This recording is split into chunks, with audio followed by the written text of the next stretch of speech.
Hey everybody, this is Bill Justice. I'm here at Music Instrument Swap in Potterville, Michigan. Sat down at this really cool Pearl Vision birch kit.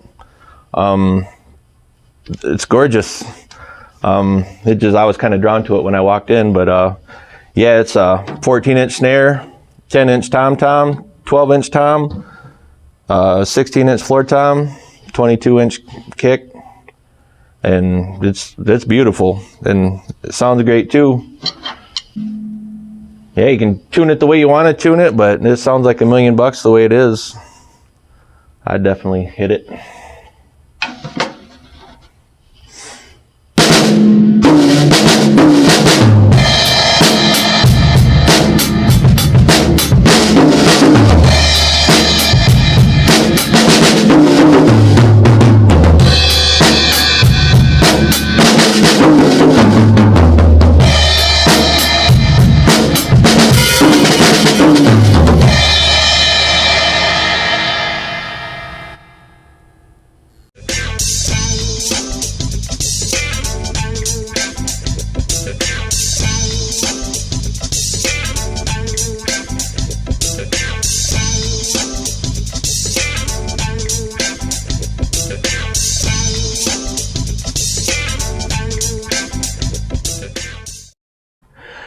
Hey everybody, welcome to Music Instrument Swap in beautiful Potterville, Michigan.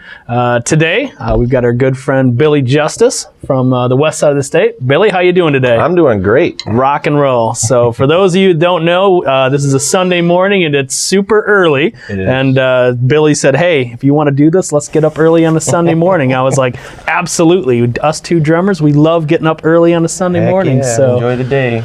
So today, actually, Billy's sitting on this Pearl Vision birch kit we just picked up yesterday, and we're gonna have Billy playing a little bit of that a little later on, or it might have been earlier before this, depending on how Pat cuts the video. So what we've been doing is we've just been finding friends of ours around Michigan, amazing drummers like Bill here, and just wanted to talk to him a little bit and kind of get some information. So I guess the first thing I wanted to start with is how old were you when you started playing drums?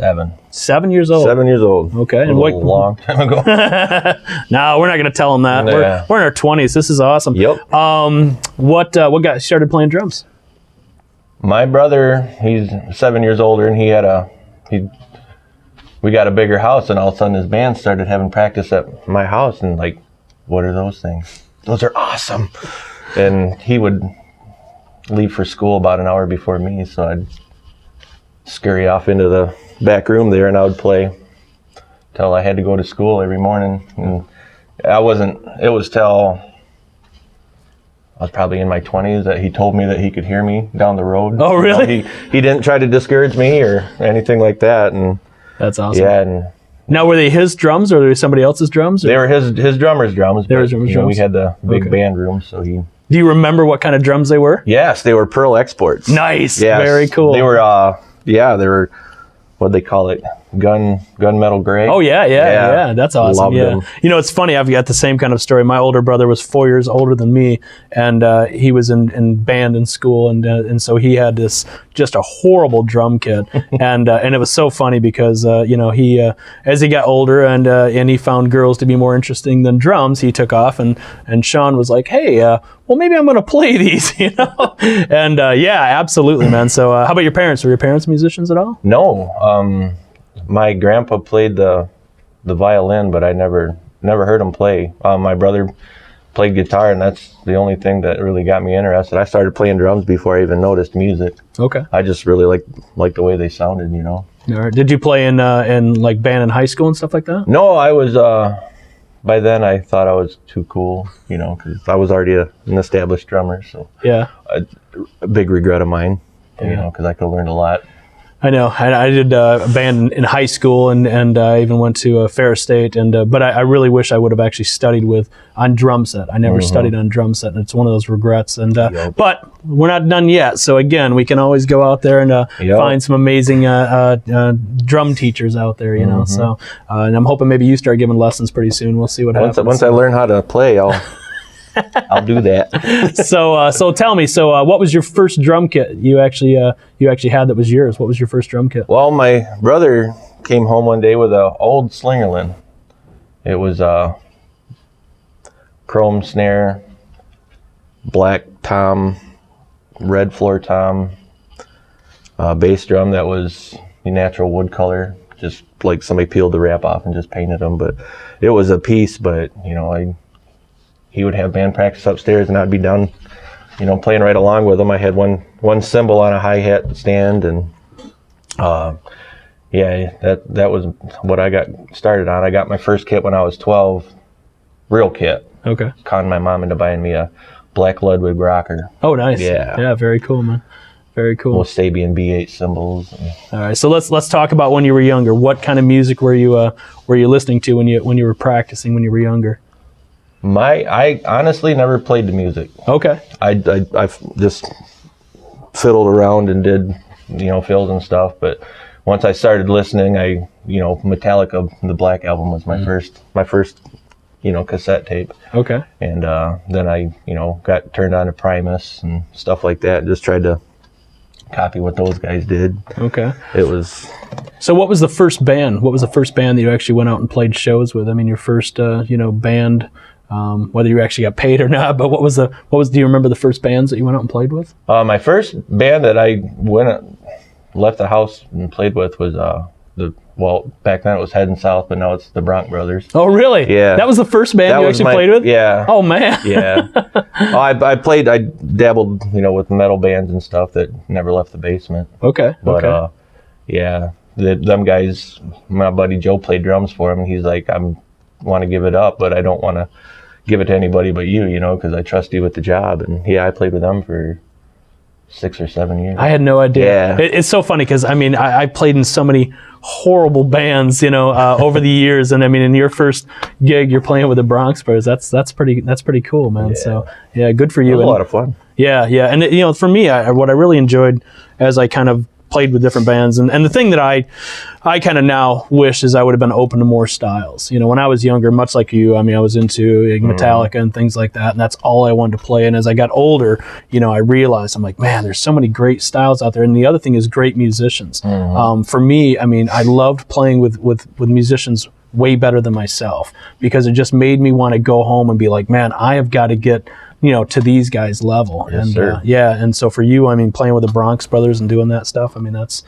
pretty awesome. Yeah, growing up playing metal and shifting to country, you know, it was a big culture shock. And, you know, but once I started listening to country, it's like, these guys are good. Yeah, you know, yeah. And I just really respected everybody. And, you know, then I started listening to more stuff, and it's like, you know, there's a lot of great people out there that don't get noticed. Yeah, and the thing is, it's funny, is I know a lot of guys who used to play metal, but now they're playing country. And it's funny, a lot of these guitar players, though, it's like, man, they don't really quite get it, though. You know, I mean, it's like, country is just a whole nother, you know, thing. And these guys, they play country, but they play it like they're in a metal band. Right. Same thing with drummers. I know these drummers that say, yeah, you know, I want to go and I want to play in a country band. A lot of times because they want to get some gigs, and I get it. But it's like, but you got to play, you know, like a country drummer. Respect what you're playing. And that's the thing with you, is when I see you play, man, and it's so funny. I tell people these stories all the time of seeing these bigger Nashville acts, and I'll watch them sound check, and the drummer's just tearing this drum kit up. But then the whole night, this guy is just 2 and 4 the whole night. And I'm like,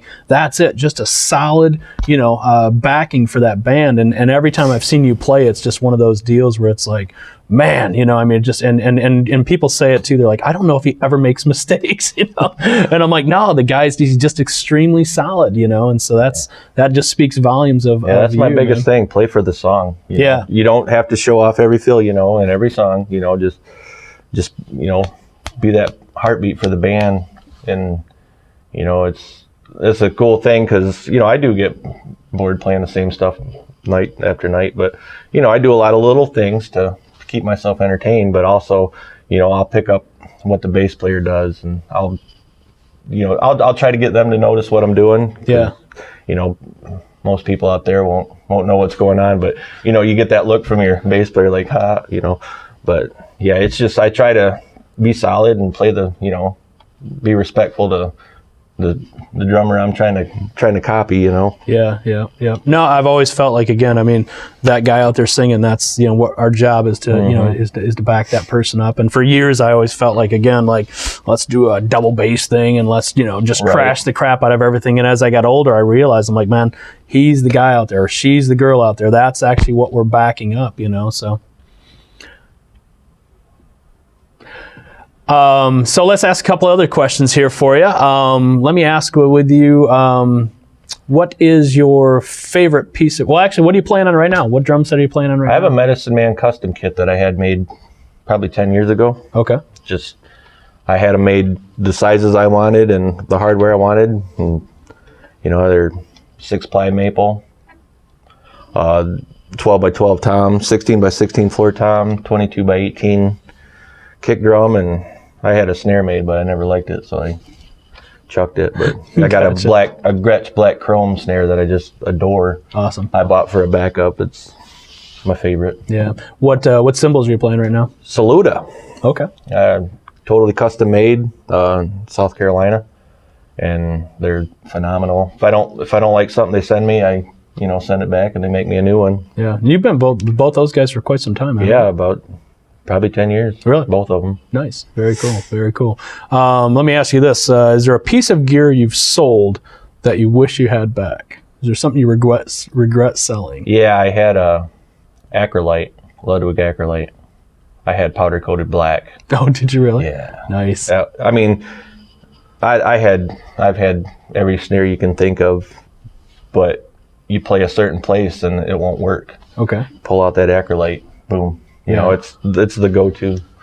I loved it. So was it the gray acrylite and you powder coated the gray as well, or was it? I had the whole thing. You had the whole thing rims and everything. Oh man. Yeah, it was all black. So if anybody has that acrylite out there, we're looking for it again. So I'd love to have it back. That's exactly. I know there's pieces of gear I've sold over the years, and it was just you found something else you just thought you would love, and then later on, it's funny because I'm always looking online and stuff, and I'm like, man, if I find those pieces again, So is there a piece of gear that you would like to own? Is there something that if money was not an issue, is there a piece of gear that you've seen that you'd like to own? I've always wanted a Ludwig Black Beauty. Okay. Never played one, never got to mess with one. I think it's one of those things where I know if I did, I would love it. Okay. But that's been kind of the one thing I've been looking for. All right. So we'll keep that in mind out there. If anybody has a Ludwig Black Beauty that they're looking to get rid of. So no, I've got a few friends of mine. They own, some of them own the newer ones. Some of them have some vintage ones.